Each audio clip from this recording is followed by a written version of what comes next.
Всем привет! Хотел бы рассказать, почему у нас такая в Альянсе сложная система захватов муравейников, почему мы толпой их просто не сносим за 15-20 минут. Делаем мы это для того, чтобы максимально на всех распределить призы, то есть чтобы все взяли хорошие призы, а не так, чтобы получилось, пришли 4-5 человек с топ-отрядом и срубили всех защитников, а остальные остались ни с чем. То есть это не совсем правильно. Можно распределить на всех, и мы это максимально делаем, хотя занимает это, конечно, больше времени, но по факту в основном время тратят R4, потому что они за всем этим следят. Вам остается только просто прийти и набить, сколько вам сказали, сколько вам будет в рассылке указано, и все, в принципе, своими делами дальше можете заниматься. Где есть указания именно сколько чего ставить, какие отряды отправлять, чтобы не было такого, что там вы перебили слишком много. Это в нескольких местах дублируется. Самое первое, где нужно это смотреть, это календарь. Тот, что ввели в игру вот с этой обновой, получается, с этими пустошами. То есть здесь вот берем любой муравейник и видим, что тут указано время, во сколько этот захват идет. Это координаты. Щелкнув сюда, вы сразу переместитесь к муравейнику. И описание. Это самое основное. То есть здесь прописаны цели. Именно ваши цели. Цель для каждого, кто будет на захвате. То есть именно вот этого муравейника тут идет 95 тысяч защитников снести и 300 прочности. Чтобы снести правильно 95 тысяч защиты, вам в конце дается указание, сколько каких муравьев отправлять. В данном случае это 30 тысяч Т9 усиленных ваших основных войск. То есть, если играете стрелками, то стрелков, если носками, то носков. Ну, соответственно, с охраной тоже сам. По 10 тысяч в линию. Не нужно отправлять там 30 тысяч в первую линию, поставить остальные пустые. Не нужно отправлять полный отряд, там 330 тысяч муравьев. Не нужно там пол отряда отправлять. Вот указано именно на защиту 30 тысяч Т9 под 10 тысяч в линию. Вот так и нужно отправлять. Иначе вас с рейда выкинут обратно и не пустят, пока не исправите свой отряд. Вас будут постоянно отправлять обратно. Соло мы не ходим, то есть в одиночку, обязательно в рейдах. Рейды организовывают в основном только R4, и то там 2-3 человека в основном организовывают, которые там, у которых есть время следить за всем этим, которые знают, как это правильно делать, как правильно людей там отправлять, подсказывают, еще что-то. То есть только рейды, только добавляетесь в рейды именно к R4. Далее, где еще можно посмотреть информацию по войскам? Ну, соответственно, при добавлении в календарь, в уведомлениях сезона, соответственно, то же самое появляется время, координаты и цели. Сколько чего. Это вот расписание, допустим, на сегодня. Щелкайте куда вам угодно, можете посмотреть, какой муравейник и чем захватывать. Также дублируется R4. Это все, то есть та же самая информация дается перед самым захватом. И в течение всего захвата в чат периодически отправляется, какими войсками захватывать, сколько захватывать. По рейдам, если вам указано, допустим, вот такой вот отряд отправить, не нужно создавать 4 отряда. То есть не нужно, вот, допустим, как в этом случае, для того, чтобы снести 135 тысяч защитников, вам нужно отправить всего один отряд общей численностью 150 тысяч Т9 по 50 тысяч в линию. Не нужно все 4 отряда делать вот такого вот вида и отправлять в 4 рейда. Нет, один рейд. Выбили 135, допустим, защитников тысяч. Все, встали и ждете отмашки, когда там кому распределят дальше уже места. Если не выбили 135 тысяч, выбили, допустим, 100 тысяч всего лишь вот этими войсками, то просто добиваете уже в следующий рейд идете, добиваете до 135, но это минималка, сколько вы должны выбить. Добиваете как, допустим, выбили 100, то есть, соответственно, уменьшили там по 20 тысяч в линию или по 15 тысяч в линию поставили, сходили в рейд, добили там до 135, до 140, даже до 150, это не критично, но как бы желательно вот к этой цифре не меньше этой цифры, но и не намного больше. Объясню сейчас почему. Так. Все это делается для того, чтобы... Так, вот смотрим награды на первый захват. Самая важная вкладочка. Делается для чего? Награды вот эти вот получают абсолютно все. То есть вот это получают награды все члены Альянса, независимо от того, участвовали они, не участвовали в захвате этого муравейника. Вот это получают каждый член всех фракций, то есть тут три фракции на одной стороне, три альянса воюют в одной фракции, вот все три альянса получат вот такой еще приз. Самое основное мы распределяем именно вот эту награду за победу над защитниками, награду за разрушение прочности. Для чего мы это делаем? На примере.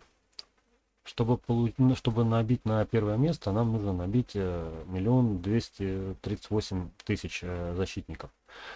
Но по сути, если взять вот это количество, сколько нужно набить, и общее количество защитников, то получится, что первое место могут взять при идеальном раскладе только 19 человек. То есть это прямо если идеально будут все там по 1 300 000, грубо говоря, набивать, могут 19 человек только взять первое место, а остальные останутся ни с чем, то есть пустые будут.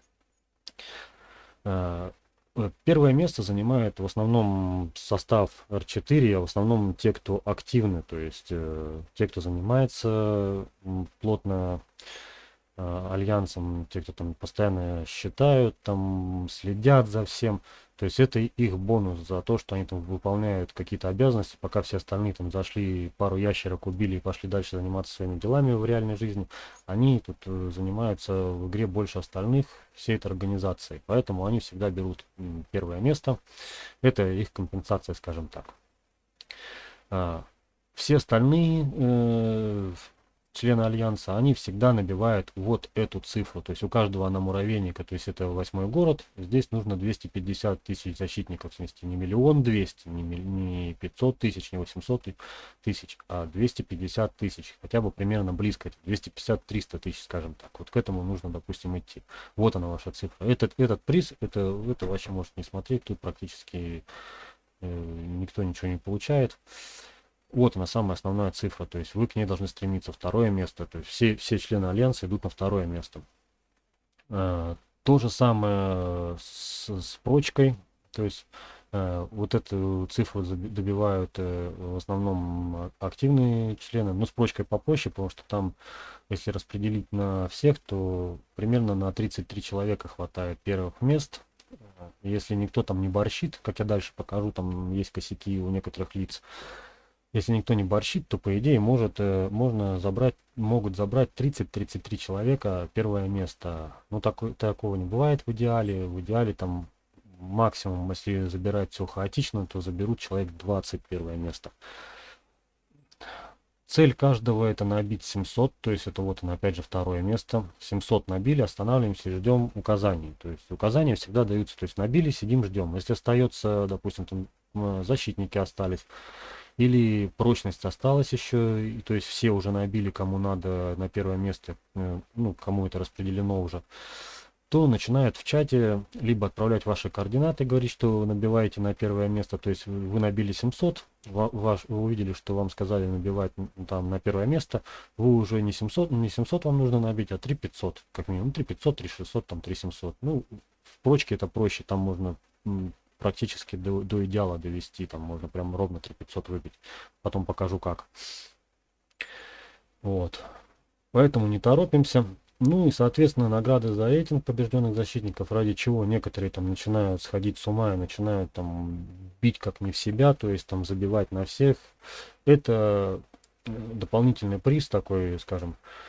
Его забирает вообще самый активный член R4 по возможности, если там никакого нету невменяемого участника, который там забил на всех и начинает колотить на это место. Его забирает самый активный член из R4, который руководит этими всеми захватами, который заморачивается всем этим, тратит уйму времени, следит за всей этой фигней. То есть, ну, соответственно, тут эти призы распределены между R4 в основном по их заслугам, скажем так. То же самое и с прочностью, тоже они по возможности забирают. Хотя, ну, бывает такое, что отдают кому-то другому. Почему не нужно превышать эту цифру? Вот, допустим, мы видим здесь за первое место нужно 3500 набить, чтобы выйти на первое место. И вот самая первая фигня, тут вроде бы все хорошо, хорошо, хорошо. Тут раз кто-то набил защитников слишком много, и один из офицеров, который бил, он просто не добил даже до первого места. Вот, бывает такое. А бывает вот такое, что человек просто там бил прочность так, что набил 10500. Он один просто снес, всего лишь ему нужно было 3500, он набил 10500. То есть два человека из-за него просто могли с нуля забить на первое место, а они ничего не получили. И именно вот в этот раз в этот случай э, получилось так, что там 2 или 3 человека просто не дотянулись буквально там на 200 прочки каждый до первого места. То есть они ну, просто потеряли там апельсины. А он за это особо там ничего прям бешеного не получил. То есть, ну, бывает такое. Поэтому не нужно бить больше, нужно бить сколько указано максимально, и потом уже R4 распределяют уже там первые места по защитникам, первые места по прочке. Так, далее. По местам, куда нужно вставать около муравейников, есть стандартный ореол вокруг муравейника, самые короткие пути. Заранее вообще занимать места, скажем так, давайте так будет проще. Места вот эти вот вокруг муравейника, ближайшее вот здесь вот окружение вообще категорически не нужно. То есть там, допустим, я хочу поучаствовать вечером, но и заранее встану, допустим, вот сюда, а в итоге получится, что вы сюда встали, а вечером не смогли прийти, не могли зайти в игру, и то есть вы занимаете это место, а это и вот это место, допустим, это самые выгодные места. Отсюда рейд идет буквально минуту. Вот. Вы заняли это место, то есть, соответственно, следующий человек встает на другое место, сюда там или сюда, и отсюда уже рейды ходят дольше, то есть это будет намного неудобнее. Некоторые муравейники, особенно высокие уровни городов, там 9-й город, дерево, там вообще критично, там каждая секунда на счету, поэтому вот эти вот места желательно не занимать. Вот эти места всегда занимают R4, это те, кто будет водить. Вот это и вот это место основные водящие занимают сразу же, то есть все, они встали сюда, они уже знают, как водить трейды, как что делать. Вот это и вот это вот место занимает дополнительные, скажем так, подстраховка. Те, кто тоже знают там из R4, там, а могут из обычные игроки, которые знают, как водить, которые смогут это все сделать. На тот случай, если вдруг там у вводящих там, ну, интернет или какие-то там семейные дела, там нужно куда-то срочно убежать, они уже не могут продолжать водить. Вот. Это на тот случай, там люди сразу переключаются или подключиться к рейдам, то есть дополнительно создавать рейдов. Вот. Самим, соответственно, в рейды ходить не нужно. Не нужно запускать рейды и категорически не нужно идти соло, то есть в одного, просто обычной атакой. Делается для того, чтобы отслеживать постоянно, кто какими войсками идет, особенно это на уровне защитников очень критично. Потому что бывает такое, что даже те, кто знает, как ходить, бывает, запарятся и случайно отправят там полный отряд. Бывает всякое. Вот для этого R4 следит и обратно отправляет и подсказывает, что нужно исправить отряд. Если вы идете с соло, то такой возможности не будет. И, возможно, вы снесете своим ударом всех защитников, за счет которых можно было там человек 5-6 могли набрать себе первое место. Вот такая вот ситуация. Ну, вот эти места, соответственно, для тех, кто будет присоединяться к этим рейдам.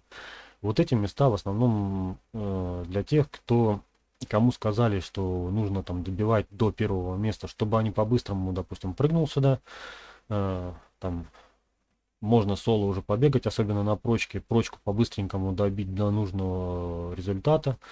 Ну и опять же отпрыгнули и все, и дали следующему набивать. Либо для тех, кто бывает такое, что опоздал тут на захват, и ему нужно срочно там защитников хлопнуть, то есть это самые ближние пути, то есть он прыгнул по-быстренькому, хотя бы там набил минималку какую-то и все, чтобы получить призы защитников. То есть вот эти места тоже желательно оставлять свободными. Вот это R4, вот это для тех, кто будет добивать, Остальные встают в среднем, ну, вот сюда вот куда-то там, ну, вот сюда вокруг. Потому что отсюда, допустим, добежать лишние там потратить 15 секунд добежать до рейда, это не так критично, как будет, если будет водящий ходить, допустим, вот отсюда откуда-то. То есть это будет очень долго. То есть каждый рейд будет идти до муравейника очень долго. Ну, то есть это геморрой. Не нужно устраивать геморрой ни себе, особенно людям, которые там все это делают, организовывают, водят, потому что они и так времени очень много тратят. А, Вокруг городов и обычных муравейников вот такой вот ореол, вокруг каналов и переправ немножко по-другому там места занимаются. Тут водящие встают вот здесь и вот здесь, ну и, соответственно, потом вот здесь и вот здесь. Дополнительные встают по возможности вот в этом вот районе. Вот здесь, ну, либо вот здесь вот где-то встают. То есть, то есть вот это вот, грубо говоря, по два места в стороны и одно место вот от переправы там или от канала. Это занимает обычно R4, особенно водящие. То есть вот это вот места вводящих. То есть их не нужно тоже заранее там занимать, не нужно туда прыгать, что мне там по-быстренькому нужно дойти. То есть если там вам сильно нужно, вам уступят место, чтобы вы одиночными сбегали. Но опять же, те же самые требования, что одиночными соло без отмашки не ходим. Вот как-то так. Что-то еще по-любому хотел рассказать. Ну, не знаю. Хотел рассказать, как посмотреть, как можно регулировать именно урон и как его считать. Ну, желательно с калькулятором. Я вот по отчету боя сейчас вынес там парочку отчетов. При ударах по защитникам, как мы их отличаем, у нас здесь есть потери указываются, это значит мы защитников коцали. Защитники всегда бьют в ответ. И смотрим, вот допустим этим ударом мы набили 173 тысячи защитников. Вот и берем, считаем, вам нужно, допустим, набить 500 тысяч, 173 тысячи вы выбили. 500 минус 173, вот он ваш остаток. Неудачный захват крепости, тот же самый, это тоже урон по побежденным защитникам. Это не значит, что вы этих защитников не убили. Нет, защитники убиты. То есть и вот этот, это равнозначные удары, то есть и равнозначно снесли вы. То есть 173 плюс 177, это что получается? 340, 350 примерно защитников вы уже снесли. То есть сделали удар, надо 500, 350 снесли. Вот, осталось 150 набить. Все, и добиваете там, до 500 уже там следующими уже рейдами. Ну вот, грубо говоря, 100 еще набил там где-то. По прочке смотрим следующее. Прочку сразу можно отличить, то есть потерь у нас никаких нет. Стандартные поврежденные защитники всегда одни и те же, 105 тысяч. Ну, это на этом муравейнике. И прочность, поврежденная прочность, вот она цифра внизу. Вот и вот. То есть нужно набить там, допустим, 800 прочности. Вы в данном случае набили там 600, 680, образно говоря. Вот вам остается до 800 набить 120. Вот таким вот образом это считается. Как выставлять отряды? Отряды выставляются всегда в рейде. Объясню почему.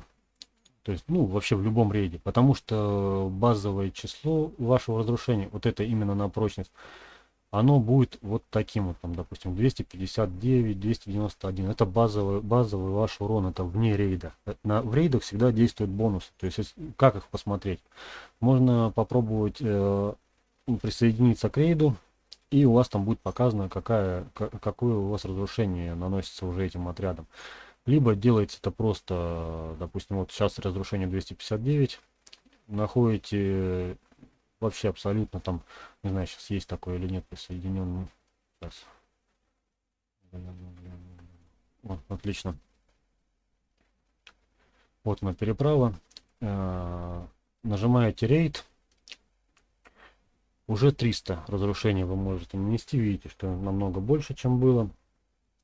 Если вам нужно, допустим, разрушить там 200, вы уменьшаете, соответственно, количество именно муравьев в отрядах. Маленько неудобно, ну что поделаешь.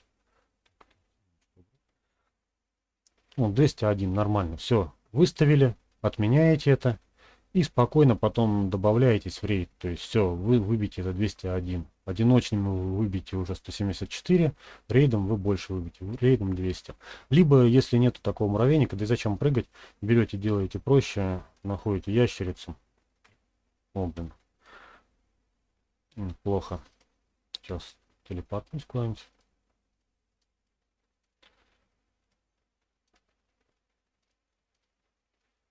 Ох, как плохо. Издевается сегодня наверное игра. Ох.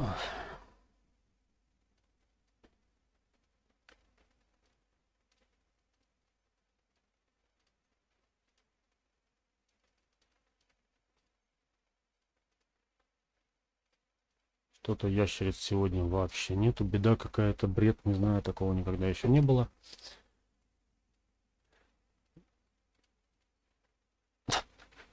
Ну, это до смешного, конечно. Ладно, не суть.